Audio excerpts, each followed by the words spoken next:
Uimpong lại cái ông đi school đó nè coi gì nông nghiệp nông lạc đó lấy mặc tù đó nó bài thuộc cái đó cả coi mitra ngắm yang mình là gì có chỉ là cái bài gì đó na yam sang là bài sắc này đấy chứ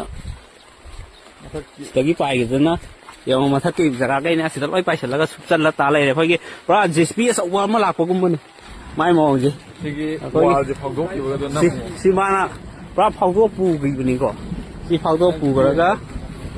si phong thuốc bù cái đó sẽ là lấy ta lấy đấy si cái thằng ăn làm pra thình lình đấy ta đấy coi umpong mà lại cáiเราอะดีกี่สกุลนี่เราสิได้ร้อยมักตาแล้วก็สิทำงานจังไปอ่ะเถอะนะนงตาสุดตานะทำงานนี่จังไปอ่ะแต่วันนี้นะค่อยยุ่งบุญนะกันนะจังพวกกันไหนมันตลอดสิด้วยนงจบแล้วจบนะแล้วก็ไม่เนี่ยที่ป่าเมียนจริงๆอย่างเช่นนี่นะว่าให้เจดีย์ก็ยาที่เอาร้อยตัดเลยก็ยาพวกเอาร้อยปูยาแต่สิตัวก็ยานี่ก็สิเอาเจ้เอาอย่างสิก็ยานี่สิตาเลยเจ้那 video 是来现在那个嘛是把这些手我们拿去不过我们是给弄来弄去的来红的就都对嘛